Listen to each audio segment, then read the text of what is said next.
What's up, party people, and welcome to Stoniecast number 144 and season 5, episode 6 of Thoughts and Hunches, Making Money in Bunches and Sucker Punches.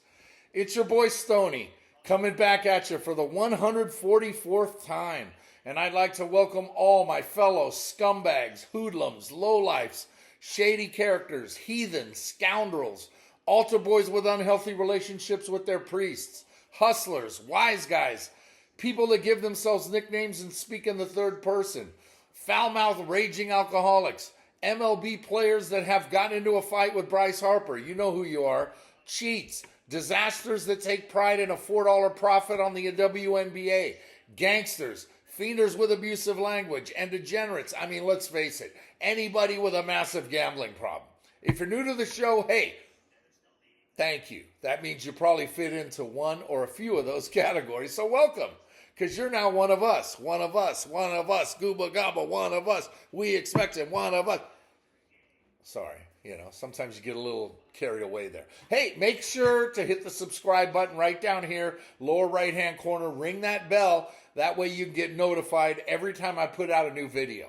To spread the word's also very easy. Just tell other degenerates and scumbags like Cruz, to go to YouTube and enter Thoughts and Hunches in the search bar. That'll take you directly to my page, so that way you can get dialed into everything that I give you.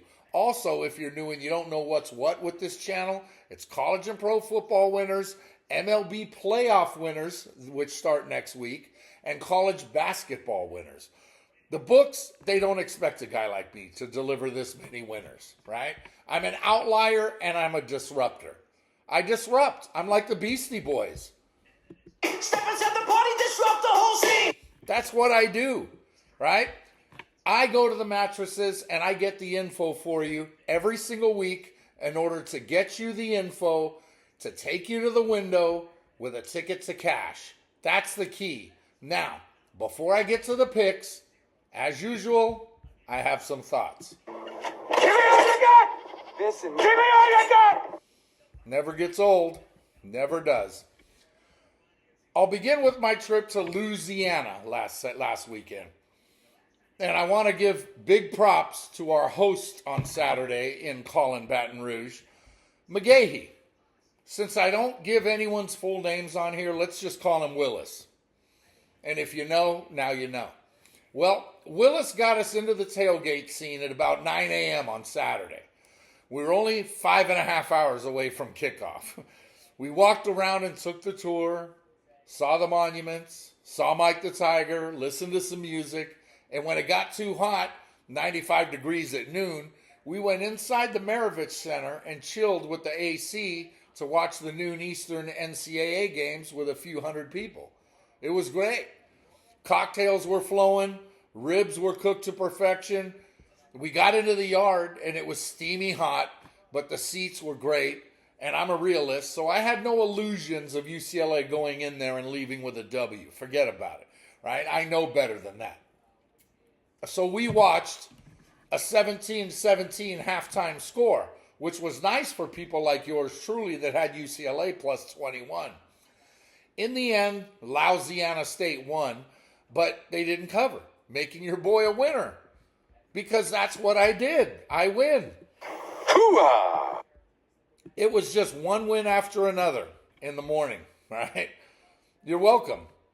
A great time was had, especially in the second half when we were in the shade and no longer roasting like potatoes out there. Thanks again, Willis. You the man. Big props. Also, I must comment on the $450 million Caesars Casino in New Orleans that I spent the rest of the weekend at. This place is very nice. Good food, great sports book that had everything you need. Not quite enough seating for Saturday and Sunday, where the tables need to be reserved for the bigger players, but a very nice book nonetheless.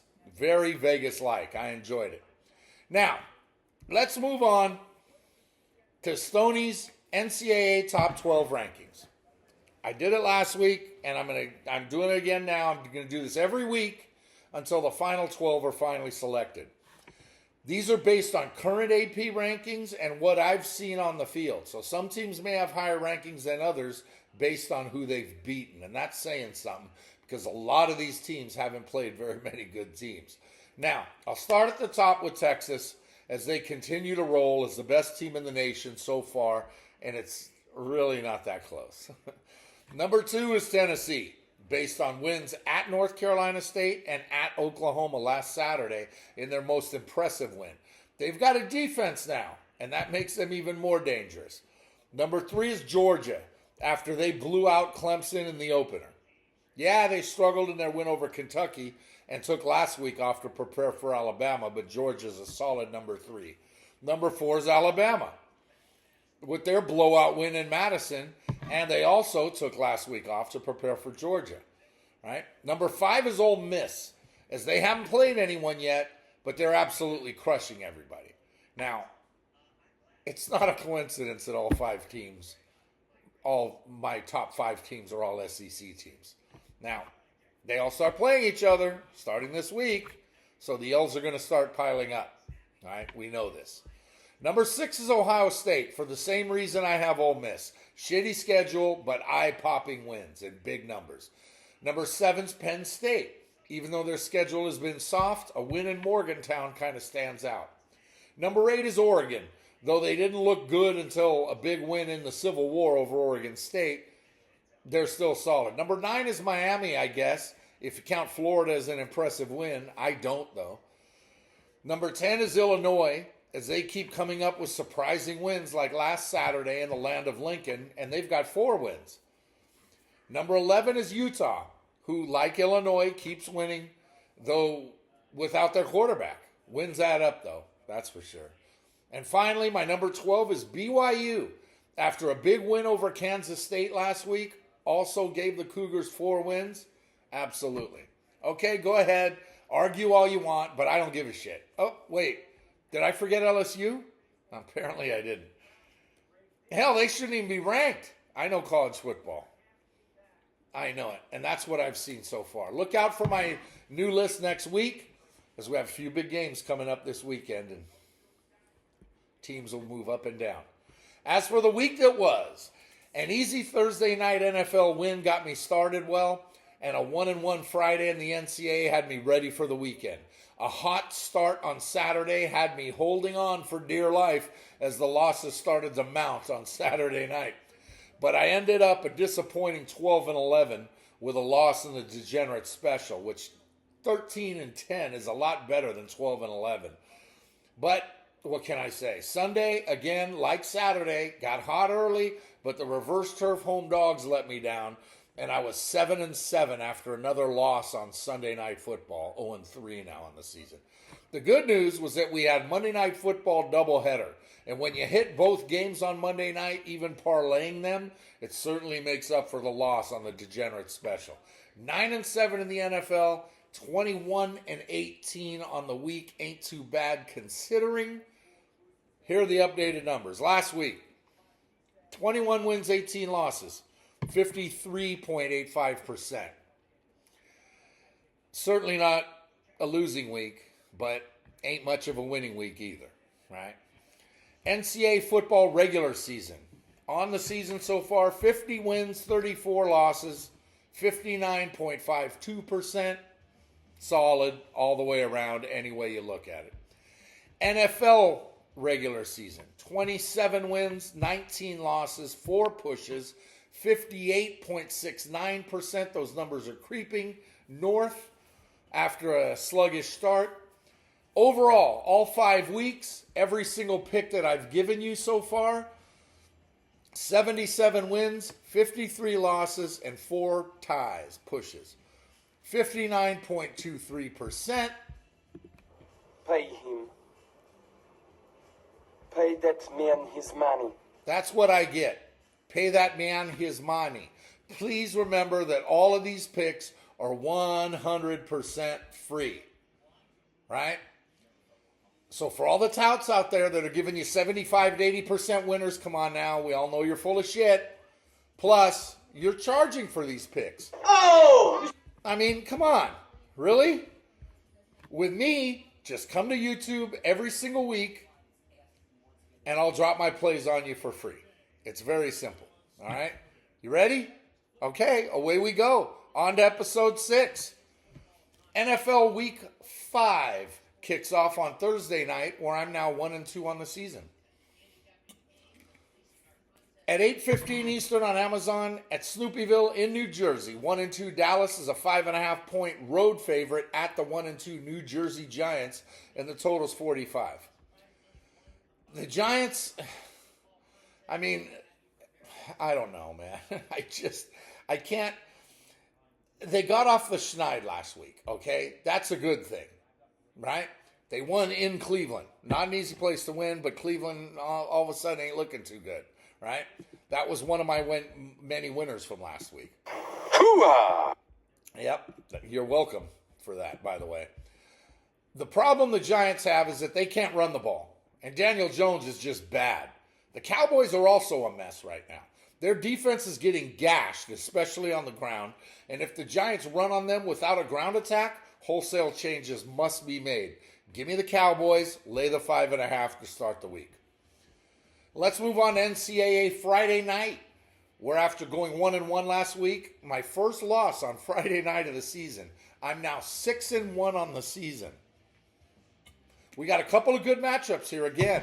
So let's get it going. 7:30 Eastern on ESPN at Hard Rock Stadium in South Florida.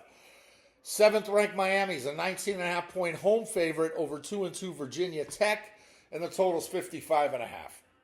Va-Tech has glaring losses to Vanderbilt and last Saturday at home to Rutgers. You can't look at their wins because they haven't beaten anyone. The Canes haven't beaten anyone either, but they're crushing everyone. The bad news is that the more they keep winning, the more we have to hear the Miami fans, who are becoming the Dallas Cowboys of the NCAA with their proclamations, always claiming, we're back, we're going to win it all. Easy, Cane fans. Easy, Donnie. I'm going to roll with you this week. I have to. I really don't have a choice because another shitty opponent, Va-Tech, is just not good. Give me Miami, lay the 19 and a hook. Also on Friday night, 8 Eastern on Big Fox at SHI Stadium in Piscataway. 3-0 Rutgers is a short 2.5-point home favorite against 3-1 Washington, and the total's 45.5. Rutgers is 3-0 with a nice win over Virginia Tech last Saturday, and Washington kick off their Big Ten schedule with a win over hapless Northwestern last week. But now they got to travel cross country to Piscataway. Rutgers isn't very good, but I like them in this spot on Friday night at home. Give me Rutgers -2.5. Moving on to Saturday. Right after Lee Corso puts on the headgear at noon Eastern on ESPN at Bill Snyder Family Stadium in the Little Apple of Manhattan. 23rd ranked Kansas State is a 4.5-point home favorite over 20th ranked Oklahoma State, and the total's 54.5. K-State has a very favorable schedule going forward, right? And in order to win the Big 12, right? Their toughest games were last week and this week. Coming off a bad loss at BYU, they now face an Oklahoma State squad that almost came back from the dead but fell short to Utah last week. With both teams coming off losses, I got to roll with the dog here. Give me Okie State +4 and a chunk in the Little Apple. Noon Eastern on Big Ten Network at Memorial Stadium in Bloomington. 4-0 Indiana is a 7-point home favorite over 3-1 Maryland, and the total's 55.5. Indiana is fool's gold, period. They're 4-0 with their most impressive win over UCLA, who may only win 2 or 3 games this year. Maryland lost to Michigan State 3 weeks ago, but has been impressive otherwise. This is too many points. Maryland +7, that's the play. Noon Eastern on Big Fox. Let's stay in the Big Ten at the Big House in Ann Arbor. 12th ranked Michigan is a 9.5-point home favorite over 2-2 Minnesota, and the total's 38.5. Michigan's blowout loss at home to Texas 3 weeks ago soured everyone on the Wolverines. But after beating USC last week, they've turned a corner. And they're playing well right now. They really are. But it's all going to go south when they finally hit the road for the first time this season next week. Minnesota never beats anyone they're supposed to and won't this week. Michigan runs away and hides on Saturday. Give me Michigan -9.5. Noon Eastern on ABC at Vaught Hemingway Stadium in the Grove. We got Saturdays in the South. with the 3 F's: faith, family, and football. 6th ranked Ole Miss is a 17.5-point home chalk versus 2-2 Kentucky, and the total's 52.5. Ole Miss only has 1 win of note, and that was a blowout at Wake Forest, while Kentucky was blown out by South Carolina and played Georgia really well before falling apart. I just don't see Kentucky keeping up with Jackson Dart and the Rebels' offense right here. Ole Miss rolls. Noon Eastern on FS1 at McLean Stadium in Waco.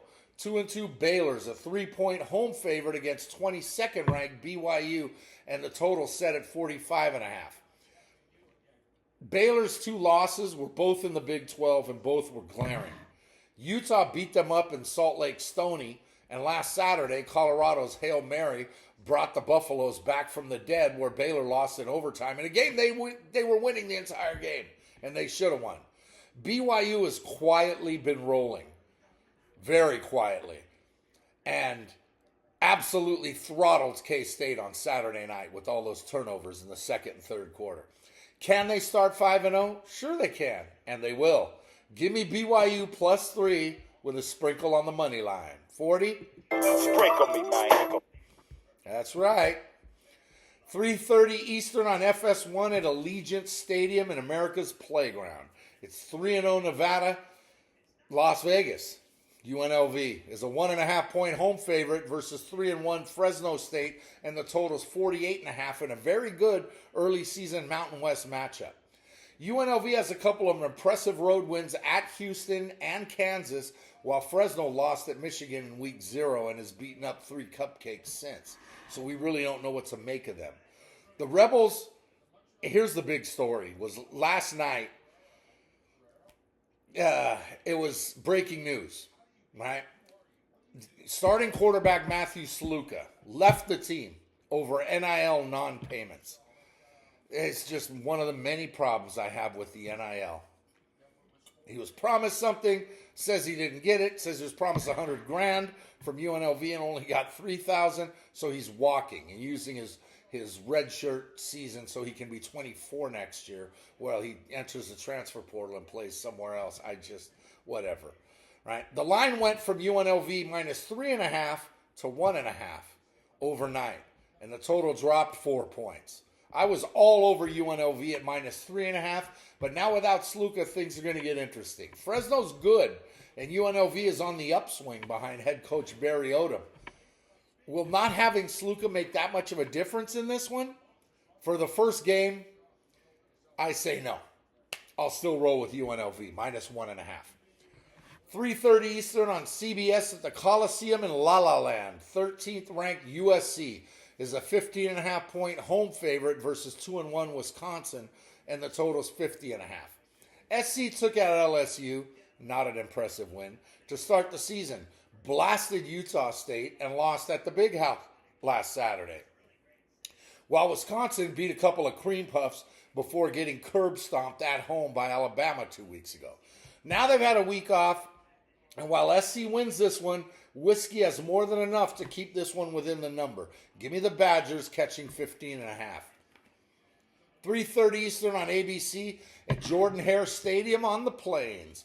21st ranked Oklahoma comes in as 1.5-point road chalk at 2-2 Auburn, and the total's 46.5.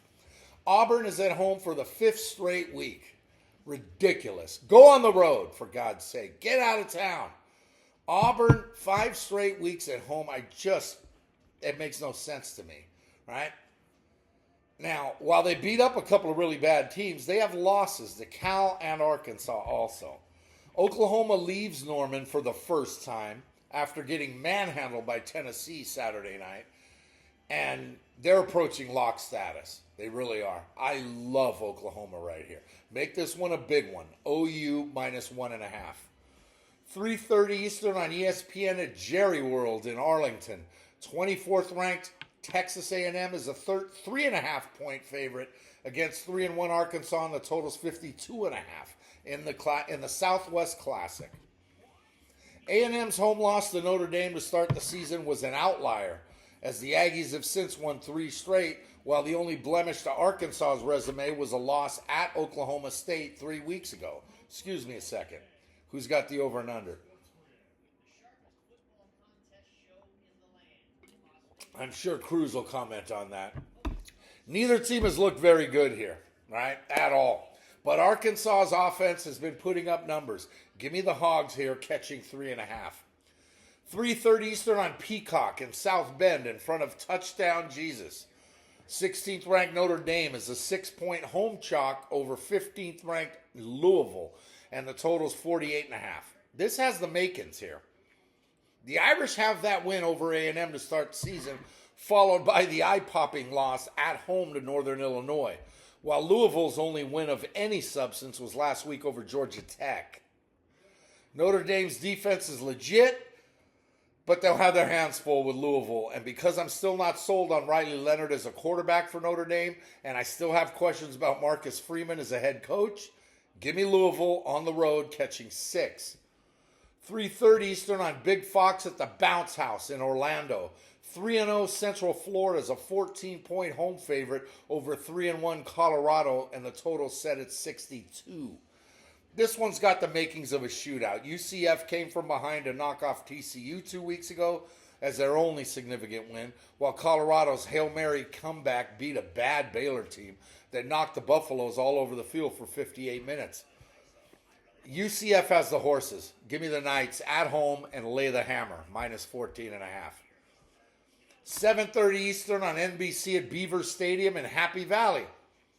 A good Big Ten matchup right here. Has 9th-ranked Penn State as an 18-point home favorite over number 19 Illinois, and the total set at 47.5. Penn State's only real win was at West Virginia in week 0, while Illinois has already beaten Kansas and at Nebraska last weekend. I've been saying for years that Penn State beats everyone except Ohio State and Michigan, and they will win again this Saturday, but not by 3 touchdowns. Give me Bronco Mendenhall in Illinois, catching 18. 7:30 Eastern on ABC is the game of the week. This is it. This is, so far, this is the game of the season. Bryant-Denny Stadium in Tuscaloosa. Second-ranked Georgia comes in as a 1.5-point road favorite at number 4 Alabama, and a total set at 48.5. I mean, this is what it's all about.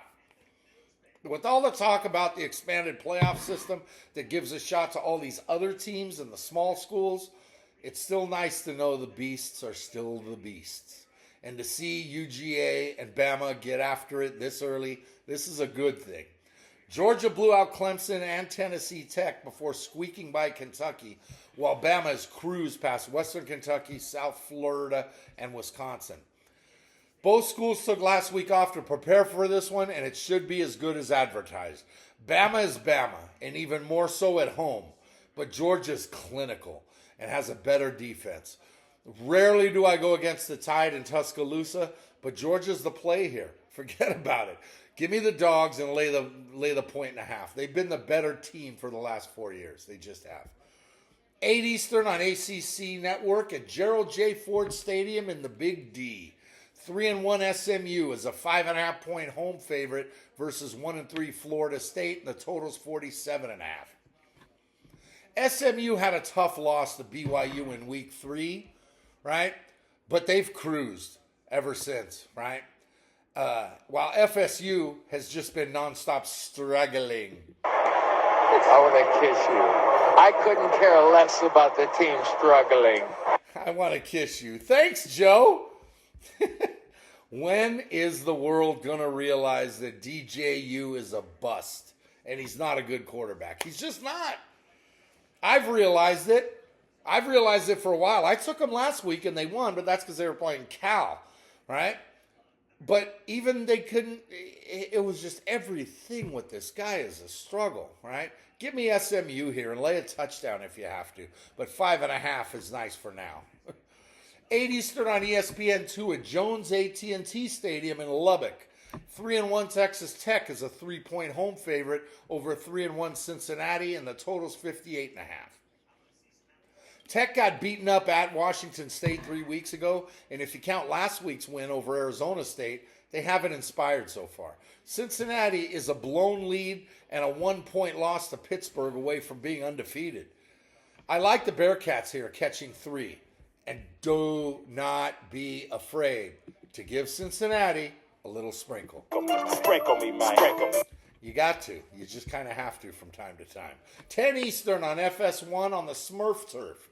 25th ranked Boise State is a 7.5-point home chalk versus 4-0 Washington State in the total 65.5. Boise's a good squad and gave Oregon all they could handle in Eugene 3 weeks ago, but their wins leave a lot to be desired. Wazoo beat Texas Tech and Washington in consecutive weeks before taking out San Jose State last week in the best game of the year so far.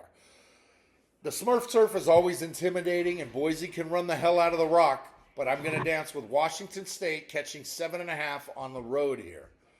10:15 Eastern on ESPN at Rice-Eccles Stadium in Salt Lake Stony. 10th ranked Utah is a 12.5-point home favorite versus 2-1 Arizona, and the total's 50.5. Utah's best win was last week at Oklahoma State, and they're undefeated, while Zona was blown out by Kansas State 2 weeks ago and had last week off. Zona isn't bad, but Rice-Eccles at night will be an absolute zoo. I like Utah at home laying 12 and a hook. Finally, we come to the fourth degenerate special of the season, where I'm staring 1 and 2 in the face and need a W to get back to even for the degenerate specials. Won the first, or lost the first one, won the second one, lost the third one. So we got to get back. This week's late night get right goes at 11 Eastern on Big Fox at the Rose Bowl in Pasadena, where 8th ranked Oregon is a 24-point road chalk at 1 and 2 UCLA, and the total's 55.5. The Ducks started the season slow, but absolutely annihilated Oregon State in the Civil War 2 weeks ago, while UCLA is a mess. But they did get me a cover in Baton Rouge last Sunday. You're welcome. Oregon is clearly the play here as UCLA turns the ball over too much and their defense leaves a lot to be desired. The quack attack of Oregon closes out the night in grand fashion with a blowout at the Rose Bowl. I'll dance with Oregon. So that's an even 20 NCAA plays to get us going into Sunday. I mean, that's more than enough, isn't it? Week 4 of the NFL season, let's get to that. I already gave you the Thursday night game, tomorrow night's game. Sunday, we get it all started 1 Eastern on Fox at Mercedes-Benz Stadium in Hot Town, as 1 and 2 Atlanta is a short 1.5-point home favorite over 2-1 New Orleans, and the total's 42.5. Atlanta's big win over Philly in Week 2 was sandwiched around losses to Pittsburgh and Kansas City. The Saints rolled to 2 easy wins before losing to Philly a few days ago. Atlanta's highly overrated, like I said early in the season, and the Saints are as well after an eye-popping start. These games are always battles, but I trust Kirk Cousins more than I trust Derek Carr. I just do. Give me the Falcons in Hot Town to get her done. Shout out Larry the Cable Guy. 1 Eastern on Fox, Soldier Field in Chi-Town. The 1 and 2 Bears are 3-point home chalk over the 1 and 2 Rams, and the total's 41. Neither team's good, period. The Rams are all smoke and mirrors, but are even worse without their top 2 wideouts. The Bears are a mess, and Caleb Williams looks a lot like every Chicago quarterback that I've ever seen in my lifetime. The Bears are the play here, though, after the Rams stole one last week. This week, they won't be so lucky. Chicago -3. At 1 Eastern on CBS at Lambeau Field in Green Bay, the 2-1 Packers are a 2.5-point home favorite versus the 3-0 Vikings, and the total's 43.5. The Packers are playing well with Malik Willis at quarterback, but Jordan Love is back at the helm this week in a big early season matchup against undefeated Minnesota. Sam Darnold is still the probable MVP of the season so far, and the Vikings are the toast of the NFL. But that comes to a crashing halt here as the Pack take them out. Green Bay -2.5. 1 Eastern on CBS at Lucas Oil Stadium in Indy. The 3-0 Colts are 1.5-point road favorites at the 1 and 2 Steelers. Wait a minute. Hold on. Wait a minute. I got this one all jacked up. The 3-0 Steelers are 1.5-point road favorites at the 1 and 2 Colts. That's what it is. And the total's 40, right? Pitt is hot to start the season, and they're doing it the Steeler way. And while very shaky, Indy always plays tough games. They do. This one is a reverse turf home underdog, which let me down last week, but it's still 4-3 on the season so far. I'm not only on the Colts plus 1.5 here with the sprinkle. 40, where are you? Talk to me, Earl. Sprinkle me, man.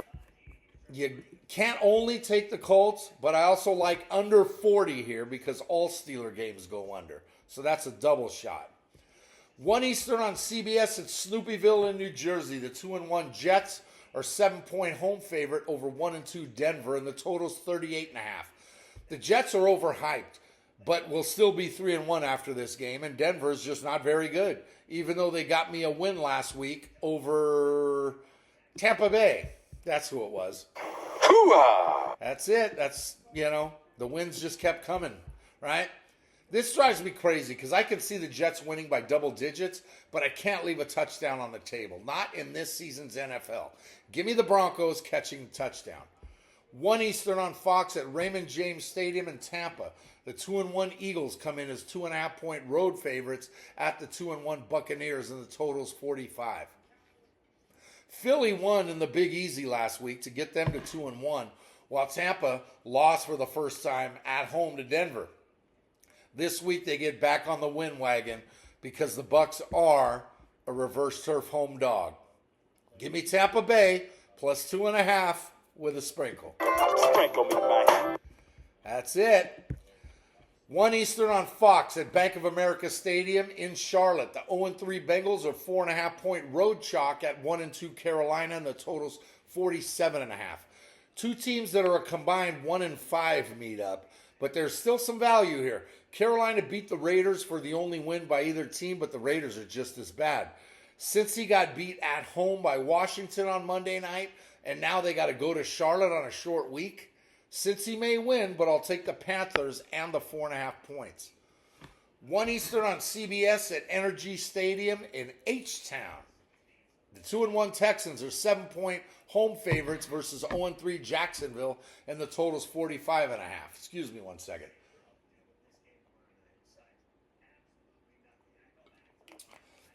The Jags, or like I like to call them, the Jag-offs, they're a total mess. Forget about Trevor Lawrence.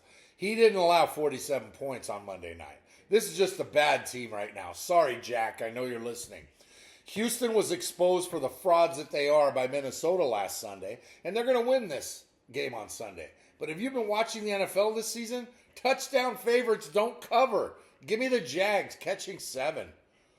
4 Eastern on Fox at State Farm Stadium in Glendale. The 1-2 Cardinals are 3.5-point home favorites versus 2-1 Washington, and the total's 50.5. These are two mystery teams, as we can't figure out whether or not they're real or shitty. Washington looked good on Monday night in Cincinnati, but on a short week have to travel cross-country with a questionable defense to take on an offense that can score. Give me Zona at home and lay the 3.5. Just to slow everybody down from their Jaden Daniels talk. Oh, Jaden Daniels, he's the next CJ Stroud. He's great. It's 3 weeks. He looked great on Monday night. I had him. You're welcome. Ain't going to get it done this week in the desert.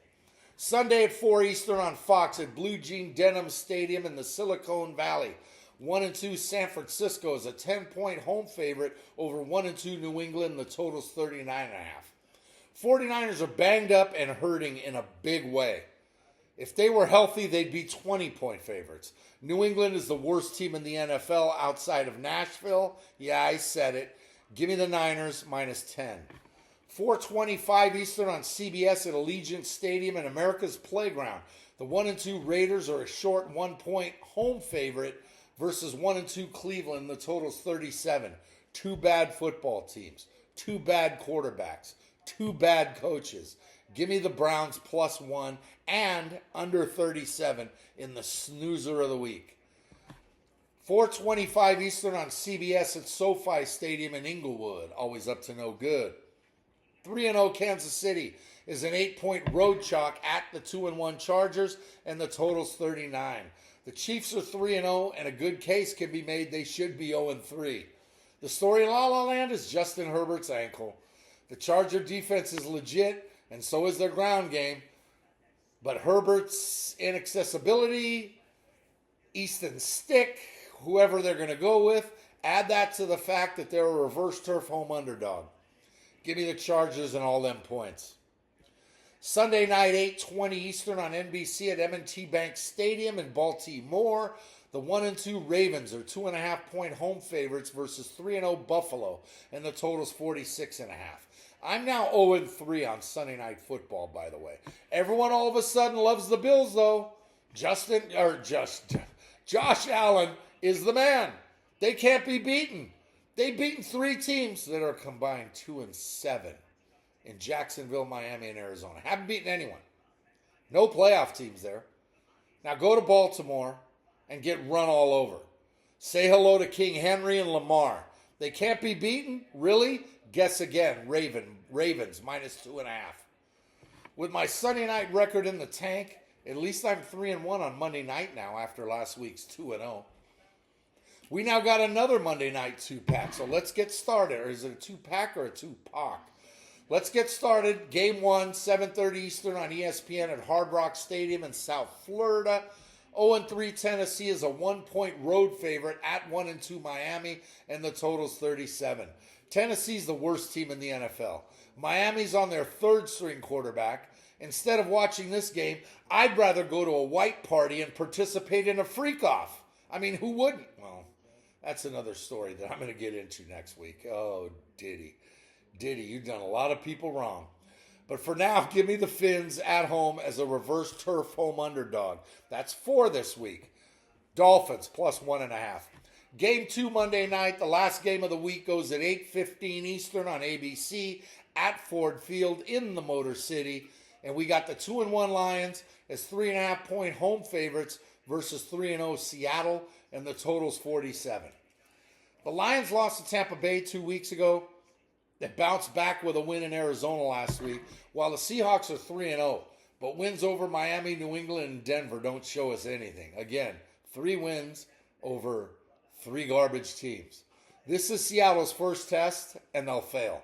Lions -3.5 to close out the week. 18 NFL plays to go along with 20 college picks gives us 38 on the week, and 21 wins is our goal. But 23 or 24 is possible. Let's hit them early and let's hit them hard. Now, programming note, MLB playoffs begin on Tuesday. So check back in the comments section of this video Tuesday morning, and I'll have series picks for you for the first round, as well as daily individual game selections throughout the playoffs in the comments section, okay? Make sure to check back next Wednesday as Stoniecast number 145 will be coming at you. So until then, just remember that if you want to win big, you got to bet big. You can't go broke taking a profit. Scared money don't make money. For me, the action is the juice. The difference between winning and making money is that anyone can win betting chalk, but you can't make money unless you take the dogs. Do you want to win or do you want to make money? Big difference. You decide. There's money on the streets that can't be ignored. And finally, good luck to you. Still miss you, Gooch, my brother. Shout out to Willis. Shout out to Willis. You are the man. Can't wait till I come down there next time. Pay him. Pay that man his money. Have a good one, all.